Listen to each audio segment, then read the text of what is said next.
Hello, MrMatchat. MrMatchow here for another MrMatchat. Probably should record this again, but I actually find that quite funny. My cock-ups, anyway.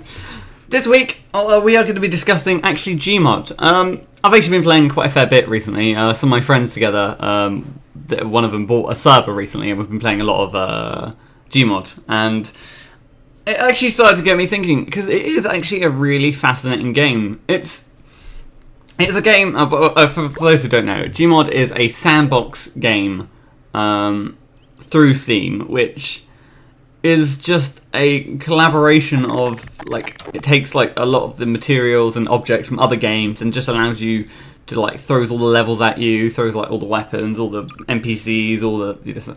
And it's heavily open to, modding and add-ons and things like that. And it is literally a game that has really grown, and especially grown in some popularity recently, especially with the rise of YouTubers and Let's Plays and things and that. And it is interesting to see a game such as this do so well, especially because Gmod is £6. It's that is how much you need to pay for it, but to get the most out of it, you need to have a load of other source-based games. So they normally recommend that you buy Gmod with Counter-Strike because it shares a lot of the textures, the models, the levels, and things like that. And the more games you have in your Steam library, the more sort of things you have available, sort of thing. So it's the classic, if you don't have a texture or model sort of thing, it's just a massive error sign that can be a little bit garish to sort of look at. But for a game, I think the beauty of Gmod, if anything, is the game modes and that have come out of it. Because Gmod, they have Trouble in Terrorist Town, which is the brief overview is basically there's a bunch of people with guns and someone needs to kill everyone else, but he's a traitor, and all the other people need to work together to try and work out as a detective. There's Gmod Murder, which is the same as TTT but without guns. It's just that everyone's innocent but one person does have a gun. Prop Hunt, which is everyone hides as a prop in a level and hunters have to get them.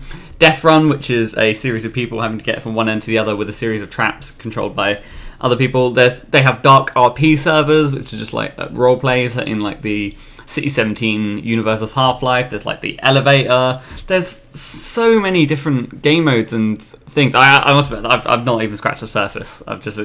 Those are some of the most popular ones when you do searches on Gmod and things. And I find it just incredibly fascinating that for all these different game modes were created by other people, sort of thing.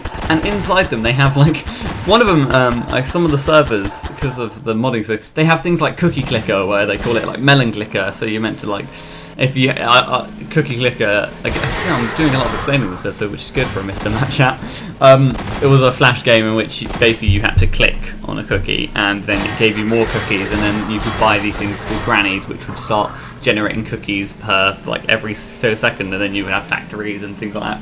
Actually, in a game of Trouble in Terrorist Town, which is crazy. And what I think is really beautiful about it is there's not only just Gmod, but there are every so often you see a rise of games which sort of relies heavily on user created content. Little Big Planet, for example, is needs people making cool maps. I remember all the really good shark maps, all the survival maps, all the hotel floor dropping ones. And I'm trying to think of some other games which have sort of used, especially for Steam sort of thing.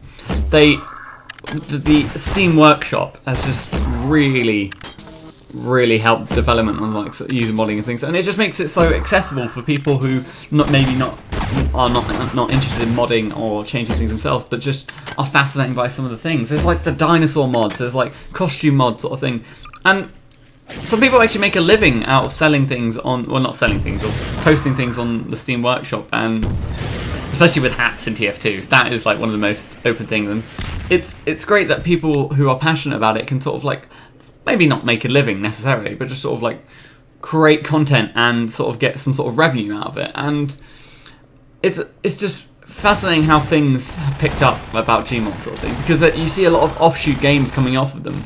I remember they had a few zombie servers of that, and off that came an offshoot of a mod, a standalone mod, which is No More Room in Hell, which is a really fun game. And there's The Hidden as well as another one, which is quite similar to some of the other. And there's always the sort of things like Trouble in Terrorist Town is it's very popular. Like, literally, most people who watch the sort of thing, there's mainly if you but when you join the server sort of thing, it's so easy to understand and fall in and sort of have fun with friends. And even not, it's like it's incredibly sociable sort of thing. So you can generally just join in the server and have a good time. And obviously, you run into the odd RDMer, but it's going to happen anyway. I think personally, my favourite thing about Trouble in Terrorist Town is like when you're the traitor, you can hang bodies from the ceiling, which makes me sound very psychotic. I realise now saying it, but it's already out there. I don't, people are going to think MrMatchow likes hanging bodies. I do in Trouble in Terrorist Town, not in real life. It's just in real life it's too difficult. They're quite heavy. I'm getting quietly off topic, but I guess the point why I've selected Gmod this week is to talk about the broader subject of user-created content and games which rely on user-created content. For example, like in the recent E3, Nintendo, they announced a Mario creator, I don't know if that's the correct term, where it essentially allows people to create Mario levels and sort of play through them and things like that. And it feels like people have been doing that for years sort of thing, and now it's just like the official creation and official Nintendo stamp on it that's allowing people on the best rated video thing. And Trials Evolution, which is a motorbike racing game which allows a lot of user created track. It's those sort of games that they need to get the mix right, because a game needs to have some fundamental enjoyment in it. Because like Little Big Planet has had like a story mode, so did Trials sort of thing. They had standard built levels by the from the game as to go sort of thing. But Gmod doesn't have anything like that, and the game modes have been created later on as a sort of the team sort of thing. And I feel like Gmod has been around for a very long time. I'm trying to think of like when it first came out, and I'm a little bit hazy. I might have to do some research on that one, but maybe just like it came out and then I'll just fill it in. I'm not going to do that. I'm just making more work for myself, which I'm just not going to do. So, but no, I mean, it came out so long ago, and from then people have been building up and creating things for it and making sort of thing. But from the start, when it was first released, it literally was just a sandbox. You were given a few maps and just access to all the models, and people were using it a lot for like they were doing animation stuff with it before like the Source filmmaker came out sort of thing, because they would just take frame by frame by frame and just do those sort of animations because they had access and could pose the models, and the amount of effort and work and the tools it did was just amazing.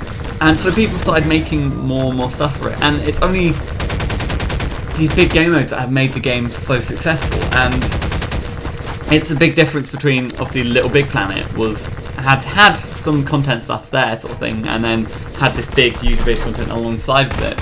Whereas Gmod, it is very reliant on user-created content and things like that. And if it was to ever to reach a point in which people would stop creating stuff for it, there would be a decrease in the amount of servers they have hosted for it, the amount of players but I think actually I can look at like a statistic right now to see how many people are playing online right now.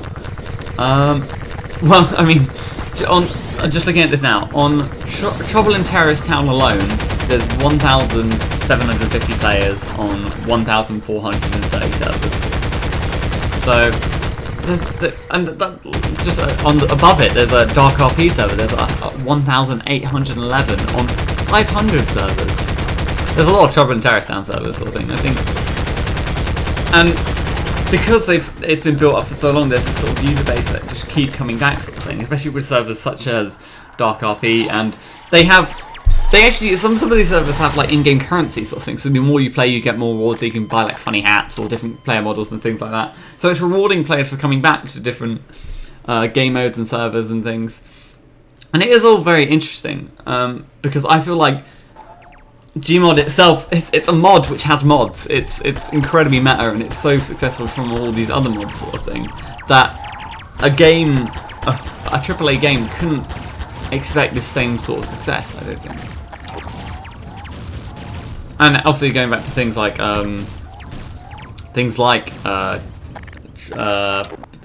Little Big Planet or Trials, there's always that peak of when the release, and then like years after you go back and there's that massive spike in popularity where people fully understand the tools and the engine sort of thing. Whereas with Gmod, it's all been there from the start sort of thing, and the modding isn't it's not part of the game sort of thing. You can sort of create your own maps and save them sort of thing, but the actual game modes and things like that, they're coded and scripted by people who understand the engine and things like that, which is just it's good. It's good. I would, in fairness, I'm probably, what I'm gonna do is like date stamp this video and come back to Gmod in maybe a year. I'll do like a yearly video about Gmod and just keep coming back to it, because I would be interested to see the growth, and because I don't think like things like Prop Hunt, Trouble in Terrorist Town, Death Run are going away. No, I think there's just going to be more game modes, more interesting ones, more interesting. Yeah, more, I can just say it again, sort of thing. Development by like small teams, maybe even just like individual people just creating these things, and they just become popular, so more servers are hosted for them. And all it takes is just that one idea to sort of spark and grow. Gmod's a very interesting game to watch, especially in terms of like you create content and things, and that's why I wanted to speak about it this week. But I think that's pretty much it. If you haven't picked up Gmod, pick up now. Literally £6, and you can just down a lot of the servers and things. They have you download things. So if you don't own too many, like Half-Life is probably a good game to own as well as Counter-Strike. But if you don't own that many games, it normally loads some of the more important. But you might see a lot of like error signs and pink squares and things. So you might want to be careful about that. But anyway, this has been MrMatchow. Thanks again for watching. Be sure to like, subscribe, and all that shizzes. And I will see you guys next time. Boop.